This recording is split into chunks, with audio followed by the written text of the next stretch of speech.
तो फ्रेंड्स ये हूँ सरकार द्वारा जो प्रदत्त आम फर्म मिली आमको लगी से फर्म है कि सब लिखी महिला और शिशु विकास विभाग ओडिशा आवेदन पत्र यही फर्म संपूर्ण मागणार उपलब्ध। प्रथम कथा फर्म केवल संपूर्ण मागणा है कि जब लोक गरीब लोक कौन प्रकार क्षति न शुणती टोल फ्री न दी जाए कहारी कथा न शुणिक आगे जब कौन असुविधार आप सम्मुखीन होती फर्म फिलअप कर बाबद कि जानवर तो यही नंबर अच्छी 14678 14678 ओके। तापर आम जा भाग क आवेदनकारी सविशेष विवरणी। प्रथम कथा संपूर्ण नाम आधार अनुजाई आप आधार जो नामटे थी से अनुसार लिखे लिखिले तार जो सफ्टवेयर डेटा ये लिखिले तार आधार संख्या आपंकर आधार जो नाटे थी से नाटा लिखिए नाटे लिखिले आधार संख्या जो 16 नंबर अच्छी लिखागला ये आधार संख्या लिखागला तापर ये ऑप्शन दे यही लोक बहुत टी असुविधा पड़ते स्वामी नाम पिता नाम। प्रथम कथा बाहागर पर तो कौन होना तो स्वामी नाम चेंज होती तो जदि स्वामी ना को चेंज करा जाए तुम आधार कार्ड टी तो सेठी स्वामी ना लिखु नचेत यदि बाहागर होना तेज पिता नामटा हम। जन्म तारीख आधार कार्ड अनुसार जन्म तारीख बसीगला जन्म तारीख बस आधार कार्ड अनुसार जहाँ भी सब किसी हम आधार कार्ड मेन मुख्य जिनस हूँ योजन प्रथम है आधार कार्ड को पाखर रख तापर फिलअप करने चिंता कर सबकि आधार कार्ड रे हम जब आधार कार्ड करेक्शन करे करेक्शन जल्दी जल्दी करे तापर ये आउ गोटे बड़ जिन देख लिखाई वर्ग ये ठीक चिन्ह मारतु साधारण अनुसूचित जाति अनुसूचित जनजाति तापर अच्छे शारीरिक भिन्नक्षम हाँ बा ना। प्रथम आहर आमको गोटे डेस ही ठीक मारे पड़ो। प्रथम है साधारण साधारण था जो जेनरल कास्ट जो ब्राह्मण करोना मान सब अनुसूचित जाति माने OBC other backward caste Khandayat मान सब तापर है अनुसूचित जनजाति माने एससी एसटी से ठीक मार बाकी थोड़ा छाड़ दो शारीरिक भिन्न भिन्न कमी कहीं हाँ जी हाँ ना ना बाकी केन्द्र हाथ मारे ना जहाँ मारे गोटे ओके। आधार संयुक्त मोबाइल नंबर है कि माने एत हार्डवर्क ना पूरा सिंपल है आधार संयुक्त मोबाइल नंबर माने आधार जो मोबाइल नंबर थी सेटा कर प्रथम फर्म को फिलअप करने पूर्व प्रथम आधार कार्ड रे नाम ठीक अच्छे ना एड्रेस ठीक अच्छे ना मोबाइल नंबर ठीक अच्छे ना संपूर्ण आगे भलसे सब चेक कर तापर लिखाई विकल्प मोबाइल नंबर अर्थात यही नंबर व्यतीत यदि नंबर कौन रिचार्ज ना तुम पैसा ना तुम आधार जो नंबरटा अच्छी हाँ कल लगे कौन जोगाजोग कराए कल न लगे परिवार आउ जहाँ नंबर गोटे दे पार बाकी आउ कहार नुहे। तापर दिगला जिला जिला लिखिदेल जो आम बालेश्वर आम बालेश्वर जिला लिखिद।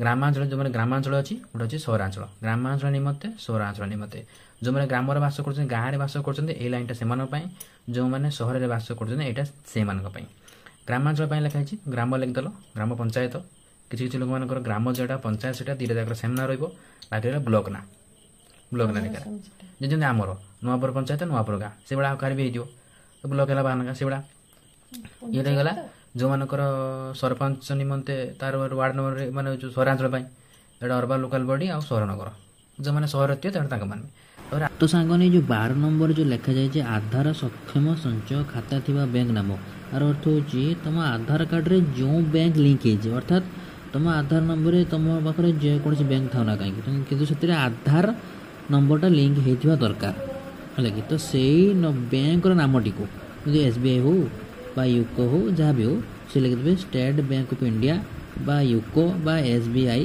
जहाँ भी आप लिखिपारे। बाकी जो लिखाई परवर्ती पृष्ठा को देखते अभी आम परवर्ती पृष्ठा को जा पढ़े ओडिशा लिखाई है लेकिन भाग ख लिखाई घोषणानामा लिखाई कौन लिखाई ना मुझे एत द्वारा घोषणा करुँचे पूर्व पृष्ठ उल्लेखित तथ्य मोर ज्ञान अनुजाई सत्य अटे मु ज्ञात जे एथिर कौन मिथ्या प्रमाणित हेले यह आवेदन को प्रत्याख्यान कराଯାଇପାରେ ଏବଂ आईनगत कठोर कार्यानुष्ठान ग्रहण कराଯାଇପାରେ।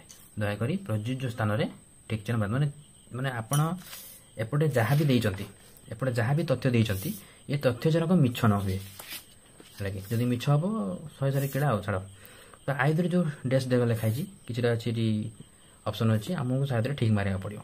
प्रथम देखिए मुझे बासिंदा अटे तो जो मैंने बासिंदा केवल ओडिशा यहाँ ठीक माइल 1 जुलाई 2024 सुधा मोर बयस 21 वर्ष किंबा ताठार अधिक एवं 60 वर्ष कम अटे अर्थात 2024 मसीहा 24 मसीहा जनवरी 1 तारीख सॉरी 1 जुलाई देती 1 जुलाई सुधा मोर जनक कौन हो 21 वर्ष हो जाए 21 वर्ष अधिक हो 60 वर्ष कम हो तो जो मान ठीक माइल ये दीजिए मु कौन राज्य किंबा केंद्र सरकार योजना अधीन में मासिक 1500 टंका अथवा ତଦୁର୍ଦ୍ଧ କିମ୍ବା ବାର୍ଷିକ 18,000 ଟଙ୍କା ଅଥବା ତଦୁର୍ଦ୍ଧ ଆର୍ଥିକ ସହାୟତା ରାଶି, ମାନେ ସରକାରଙ୍କ ପାଖରୁ କୌଣସି ପ୍ରକାର ତମେ ଦରମା ଗୋଟେ ପାଉନାହ, ଦରମା ଯୋଉଟା କୁହାଯାଏ ପାଉନାହ, ସେଟା ଯଦି ପାଉନଥିବ ତାହେଲେ ଠିକ୍ ମାରିବ।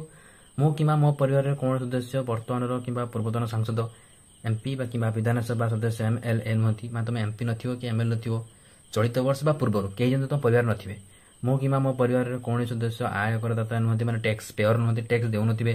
ମୁଁ କିମ୍ବା ମୋ ପରିବାରର କୌଣସି ସଦସ୍ୟ କୌଣସି ସହରାଞ୍ଚଳ, ସ୍ଥାନୀୟ ସଂସ୍ଥା କିମ୍ବା ପଞ୍ଚାୟତ ରାଜ ଅନୁଷ୍ଠାନରେ ନିର୍ବାଚିତ ପ୍ରତିନିଧି ନୁହନ୍ତି, ଅର୍ଥାତ୍ ୱାର୍ଡ ମେମ୍ବର ଆଉ କାଉନସିଲର ବ୍ୟତୀତ, ମାନେ ରାଜନୀତିରେ ତମେ ନଥିବ। ପ୍ରଥମ କଥା, ମୁଁ ମାନେ ରାଜନୀତି ପଦରେ ମୁଁ କିମ୍ବା ମୋ ପରିବାରର କୌଣସି ସଦସ୍ୟ ଭାରତ ସରକାର କିମ୍ବା ରାଜ୍ୟ ସରକାରଙ୍କ କୌଣସି ଅଣ୍ଡରଟେକିଂ ଅଥବା ବୋର୍ଡ ଅଥବା ସ୍ଥାନୀୟ ସଂସ୍ଥା ଅଥବା ବିଭାଗର ନିୟମିତ କିମ୍ବା ସ୍ଥାୟୀ କିମ୍ବା ଚୁକ୍ତିଭିତ୍ତିକ କର୍ମଚାରୀ ଭାବରେ ନିଯୁକ୍ତ ନୁହନ୍ତି ଅଥବା ଅବସର ପରେ ପେନ୍ସନ୍ ପାଉନାହାନ୍ତି, ମାନେ ସରକାରଙ୍କର କୌଣସି କାର୍ଯ୍ୟାନୁଷ୍ଠାନରେ ମୁଁ ଆଗରୁ କାମ କରିନାହିଁ, କେବେ କରୁନାହିଁ ଏବଂ ମୁଁ ପେନ୍ସନ୍ ଯୁକ୍ତ ପାଉନାହିଁ।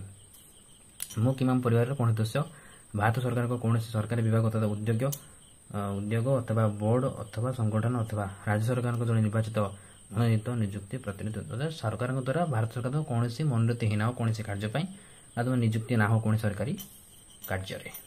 ମୋର କିମ୍ବା ମୋ ପରିବାର କୌଣସି ସଦସ୍ୟଙ୍କର 5 ଏକରରୁ ଅଧିକ ଜଳସେଚିତ କିମ୍ବା 10 ଏକରରୁ ଅଧିକ ଅଣଜଳସେଚିତ ଜମି, ମାନେ 5 ଏକର ମାନେ ହେଉଛି ଚାଷ ଜମି, 10 ଏକର ଅଣଜଳସେଚିତ ମାନେ କଳା ଜମି, ସେଟା ନାହିଁ ମୋର।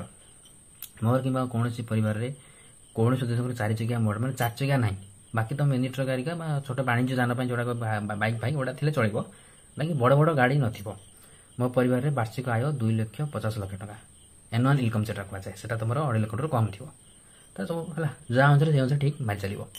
ତାପରେ ଆସିଲା କ'ଣ, ଭାଗ ଏତେ ମୋ ନିମ୍ନଲିଖିତ ପାଇଁ ମୋର ଏଥିରେ ଲେଖାଯାଇଛି ଯେ ମୁଁ ଯାହା ବି ତଥ୍ୟ ଦେଇଛି, ହେଲା କି ମୁଁ ନିଜେ ଠିକ୍ ଭାବରେ ନିଜେ ଦାୟୀ ଅନୁସାରେ ମୁଁ ସବୁ ଦେଇଛି ଏବଂ ମୁଁ ମୋର ଅଧିକାର ସରକାରଙ୍କୁ ଦେଉଛି ଯେ ମୋ ଆକାଉଣ୍ଟଟିକୁ ଆଧାର ଯୋଜନା ମାଧ୍ୟମରେ ଯୋଡ଼ାଯିବ, ମୋ ATM ଆଉ ମୋ ଡେବିଟ୍କୁ ଯୋଡ଼ାଯିବ। କେଉଁଥିରେ ନା ଓଡ଼ିଶା ସରକାରଙ୍କଠାରୁ DBT ପ୍ରାପ୍ତ କରିବା ପାଇଁ, ମୁଁ ମାନେ ଡାଇରେକ୍ଟ ବ୍ୟାଙ୍କ ଟ୍ରାନ୍ସଫର ପ୍ରାପ୍ତ କରିବା ପାଇଁ ମୁଁ ମୋର ଆଧାର ସକ୍ଷମ ବ୍ୟାଙ୍କ ଆକାଉଣ୍ଟକୁ NPCI ମ୍ୟାପର ସହିତ ସଂଯୋଗ କରିବାକୁ ମୋର ସମ୍ମତି, ମାନେ ମୁଁ ସରକାରଙ୍କୁ ସମ୍ମତି ଦେଇଦେଲି ଯେ ମୋର ଏଇ ଯୋଜନାରେ ଆକାଉଣ୍ଟକୁ ଯୋଡ଼ି ଦେବା ପାଇଁ, ହେଲା। ଆଉ ମାନେ ସବୁ ହେଲା। ତାପରେ ମୁଁ ସବୁଦର ଅଧୀନରେ ଥିବା ସମସ୍ତ ନିୟମ ସର୍ତ୍ତାବଳୀରେ ସହମତ, ସରକାରଙ୍କ ନିୟମ ଅନୁସାରେ ମୁଁ ସହମତ ଅଛି। ତାର ଶେଷରେ ଆବେଦନକାରୀଙ୍କ ଦସ୍ତଖତ ସିଗ୍ନେଚର ଏଇଠି କରିଦେବ, ତାପରେ ତାରିଖ, ବାସ୍ ହେଇଗଲା। ତାପରେ ନେଇକି ଜଣେ ଯୋଉଠୁ ଆଣିଥିବ ତାଙ୍କ ପାଖରେ ନେଇକି ପୁଣି ତାକୁ ଦେଇଦେବ ଆଉ। ତ ଆଇ ହୋପ୍ କି ମୋର ଭଉଣୀମାନେ, ଭାଉଜମାନେ, ମାଆ ମାନେ ସମସ୍ତେ ବୁଝିବାର ଥିବ, ହେଲା କି। ଆଉ ବିଲକୁଲ ବି ଡରିବାର ନାହିଁ, ହେଲା କି। ଆପଣଙ୍କ ପାଖରେ ଯେଉଁ ଡକୁମେଣ୍ଟ ଅଛି ସେଇ ଡକୁମେଣ୍ଟ ଅନୁସାରେ ୟାକୁ ପୂରଣ କରନ୍ତୁ। ବଟ୍ କିନ୍ତୁ ତା ପୂର୍ବରୁ ଆଧାର କାର୍ଡ଼କୁ ଠିକ୍ କରନ୍ତୁ। ପ୍ରଥମ କଥା, ଆଧାର କାର୍ଡ଼କୁ ଠିକ୍ କରନ୍ତୁ। କୌଣସି ପ୍ରକାରର ଲାଞ୍ଚ କାହାରିକି ଦିଅନି, ଫାଷ୍ଟ କଥା ହେଲା। କାରଣ ସରକାର ଏ ଯୋଜନାଟି କରିଦେଇଛି, ସେ ସିଧା ଲେଖାଯାଇଛି ମାଗଣା, ଟୋଟାଲି ଯେଉଁମାନେ ଏଥିରେ କାମ କରୁଛନ୍ତି ସେମାନଙ୍କୁ ସରକାର ପଇସା ଦେବ, ସମ୍ପୂର୍ଣ୍ଣ ମାଗଣା, ହେଲା କି। କ'ଣ ଅସୁବିଧା ହେଲା ଟୋଲ୍ ଫ୍ରି ନମ୍ବରରେ କଲ୍ କରିବ, ହେଲା କି। ଆଉ ଚାଲ, ଯଦି ଭିଡ଼ିଓଟି ଭଲ ଲାଗିଥିବ ବା ମୁଁ ଯେ ଠିକ୍ ତଥ୍ୟ ଦେଇଥିବି, ଭିଡ଼ିଓକୁ ଲାଇକ୍ ଏବଂ ସେୟାର ନିଶ୍ଚିତ କରିବେ, ଯେମିତି ଜଣଙ୍କ ପାଖରୁ ଆଉ ଜଣେ ଉପକୃତ ହେଇପାରିବ। ଆଉ ପାଇଲେ ମୋତେ କିଛି ଦେବ, ପୂରଣ କରିବି, ମୁଁ ଶିଖେଇଦେଲି।